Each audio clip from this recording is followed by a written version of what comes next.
The small coffee shop on Maple Street was never crowded on weekday mornings. It was the kind of place where people came to escape the noise of the city, enjoy fresh coffee, and forget their worries for a few minutes. Soft jazz music played through hidden speakers, while golden sunlight poured through the large glass windows, warming the wooden tables inside. At the corner table, Ethan Carter quietly stirred his coffee. His brown work jacket was faded from years of construction work, and his blue plaid shirt had been washed so many times that its colors had begun to soften. His hands were rough, covered with tiny scars earned from years of lifting bricks, repairing roofs, and building homes for strangers. But despite the exhaustion on his face, there was kindness in his eyes. Only 30 minutes earlier, he had dropped his 8-year-old daughter, Lily, at school. Before leaving, she had hugged him tightly and whispered, "Don't forget tonight is the father-daughter art show." Ethan smiled at the memory. "I wouldn't miss it for the world." He reached into his wallet and quietly counted the cash inside. $43. That was everything he had until payday. Rent was due. The electricity bill was overdue. Lily needed new shoes. He sighed before folding the bills and slipping them back into his wallet. Just then, the cafe door opened. A beautiful blonde woman stepped inside. She wasn't dressed like someone rich. She wore a simple cream-colored sweater, dark blue jeans, and light makeup. Her shoulder-length hair rested neatly over her shoulders as she looked around the cafe, almost as if she were searching for someone. Her eyes stopped on Ethan. For a brief moment, she hesitated. Then she walked directly toward him. Ethan assumed she wanted the empty chair beside him. Instead, she stopped right in front of his table. "Excuse me?" Ethan looked up politely. "Yes?" She smiled nervously. "This is probably going to sound very strange." Ethan raised an eyebrow. "But would you mind if I sat here for a minute?" He glanced around. There were plenty of empty tables. "Still, of course." She thanked him and sat down. For several awkward seconds, neither of them spoke. Finally, she laughed softly. "I'm Claire." "Ethan." She nodded. "I've actually seen you here before." Ethan looked surprised. "You have? You come every Thursday morning." He smiled awkwardly. "Guilty." "And every Thursday, you buy 2 muffins." Ethan laughed. "One for me, and one for the homeless veteran outside." Ethan blinked. "You noticed that?" "I notice a lot of things." For the first time, Ethan became curious. Who was this woman? Why had she been watching him? Claire took a slow breath. "I've been trying to gather the courage to talk to you for 2 weeks." Ethan nearly laughed. "Really?" She nodded. "Because I need a favor." He folded his arms. "What kind of favor?" Claire looked around the cafe to make sure nobody was listening. Then she leaned closer. "I need someone to pretend to be my boyfriend this weekend." Ethan almost dropped his coffee. "What?" "I'm serious." He stared at her, convinced this had to be some kind of prank. She couldn't stop smiling. "I know how crazy it sounds. It sounds completely insane." "I know." Ethan shook his head. "I'm sorry." "You must have the wrong person." "No, I think you do." "I don't." She looked directly into his eyes. "I chose you." Ethan had absolutely no idea that one simple conversation inside this little coffee shop was about to change both of their lives forever. Ethan stared at Claire for several long seconds, convinced she had mistaken him for someone else. He glanced around the coffee shop, expecting hidden cameras or friends waiting to laugh at him. But there was nothing unusual, just the quiet hum of conversations, the smell of fresh coffee, and the warm sunlight pouring through the large windows. "Why me?"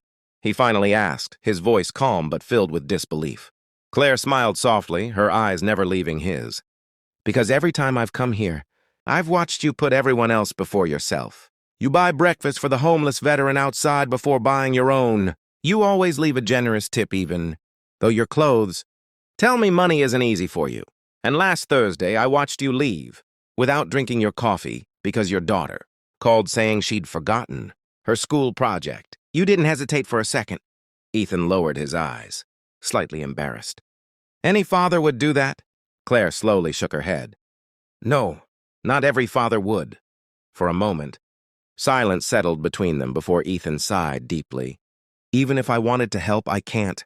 I have a daughter, a full-time job, and honestly, I don't belong at fancy events. Claire leaned forward with a reassuring smile. That's exactly why I need you. My family spends every gathering introducing me to wealthy businessmen who only see my last name.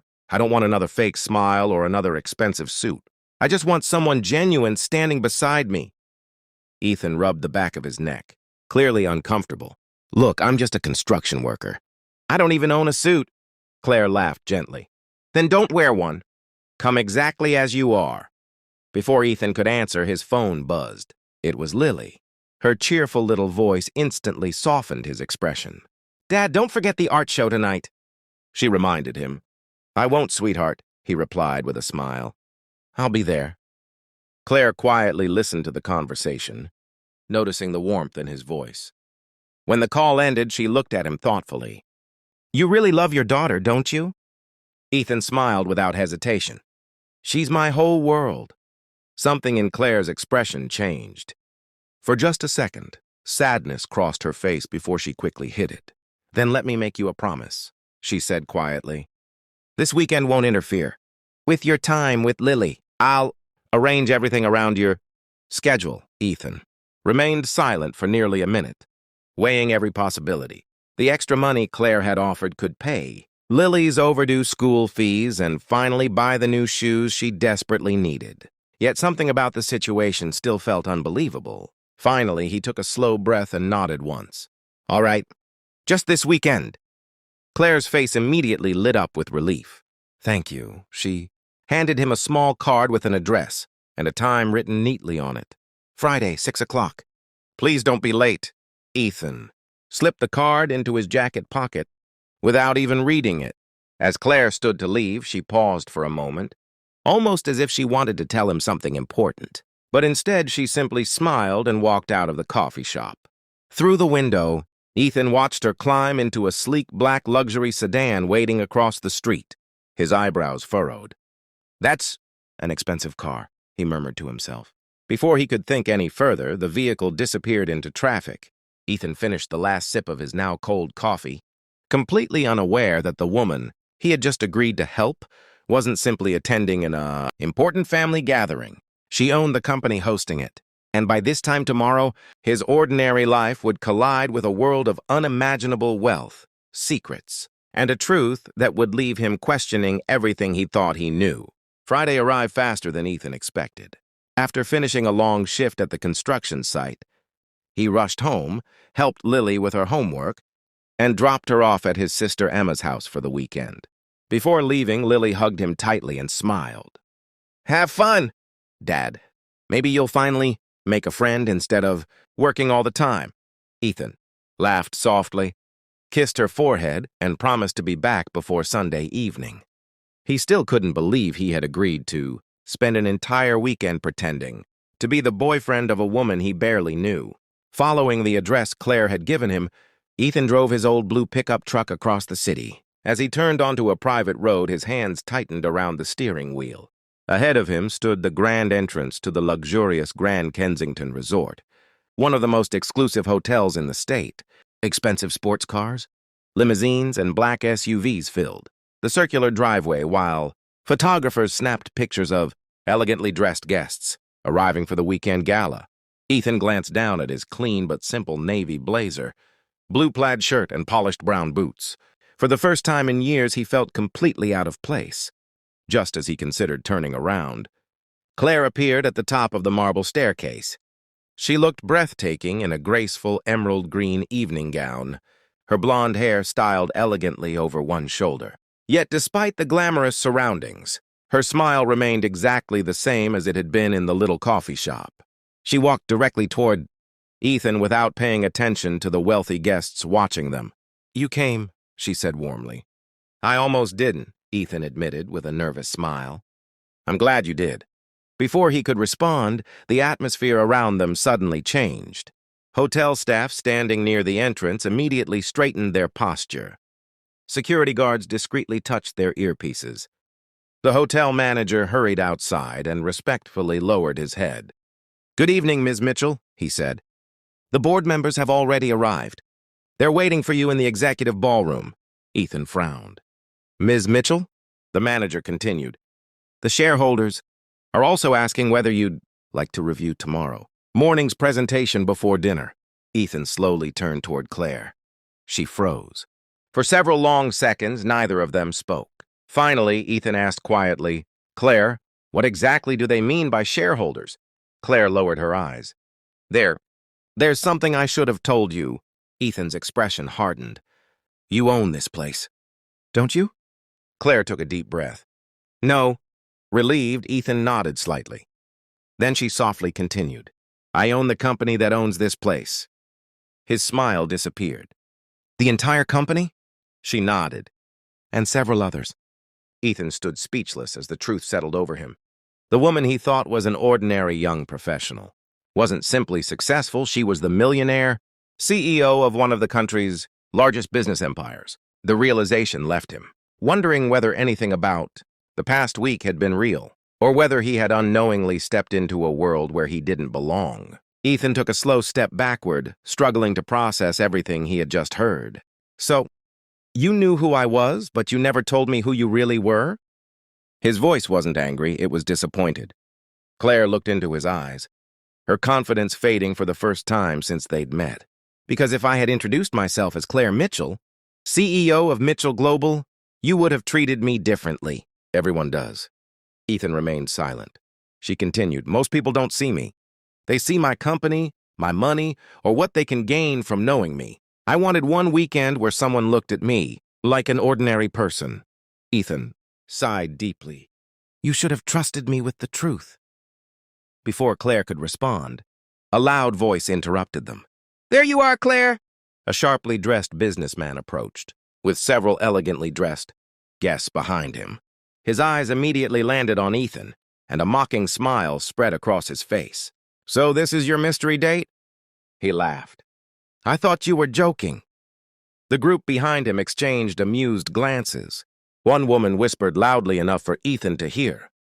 He looks like he came here to repair the building. Another man chuckled. Maybe he's tonight's maintenance? Supervisor. Laughter spread through the crowd. Claire's face hardened. That's enough, she said firmly. But Ethan gently placed a hand on her arm. It's all right, he whispered. I'm used to people judging me before they know me. A few moments later, everyone gathered inside the magnificent ballroom for dinner. Crystal chandeliers sparkled overhead while executives, investors, and celebrities filled the tables. Ethan felt hundreds of curious eyes following him wherever he walked. During the meal, the chairman welcomed everyone and announced a surprise charity auction to raise money for children's education. Just as the presentation began, the massive LED screen suddenly went black. The microphone lost power and the room filled with awkward murmurs. Technicians rushed toward the stage but couldn't identify the problem. Ethan quietly noticed a damaged power cable beneath the platform. Without seeking attention, he knelt down, borrowed a toolkit from a technician, and repaired the connection within minutes. The screen instantly came back to life and the microphone crackled back on. The ballroom erupted in applause. The chairman smiled. Young man, thank you. You just saved tonight's event. Claire looked at Ethan with pride. But the biggest surprise was still to come. An elderly gentleman slowly walked onto the stage and asked for the microphone. Many of you have spent tonight laughing at this man because of his clothes, he began. But character has never worn an expensive suit. He turned toward Ethan. Years ago, when I was forced to sell my first small company to survive, almost everyone refused to help me, except one hardworking construction worker who invested every dollar he had saved because he believed in an old man's dream. The room fell completely silent. The old man smiled warmly before, pointing directly at Ethan. Ladies and gentlemen, before Claire Mitchell ever became a millionaire CEO, this humble single father was the very first person who believed in our future. He wasn't just an investor. His voice filled the ballroom, and he was my first investor. Gasps echoed across the room. The same guests who had mocked Ethan only moments earlier lowered their heads in embarrassment. Claire's eyes filled with tears, as she realized the man she'd admired for his kindness had quietly helped build the very company she now led and had never once mentioned it. Ethan simply smiled. I never expected anything in return. he said softly. Sometimes believing in someone's dream is worth more than making money. The chairman walked down from the stage and embraced him as the entire ballroom rose to its feet in a standing ovation. Claire gently took Ethan's hand. This time he didn't let go. As the applause continued, Claire whispered, "I asked you to be my date for one weekend." Ethan smiled. "And now?" She looked into his eyes. "Now I'm hoping you'll stay much longer than that." Outside the ballroom, beneath the quiet evening sky, Ethan realized that the greatest reward in life wasn't wealth or success. It was being valued for the person he had always chosen to be.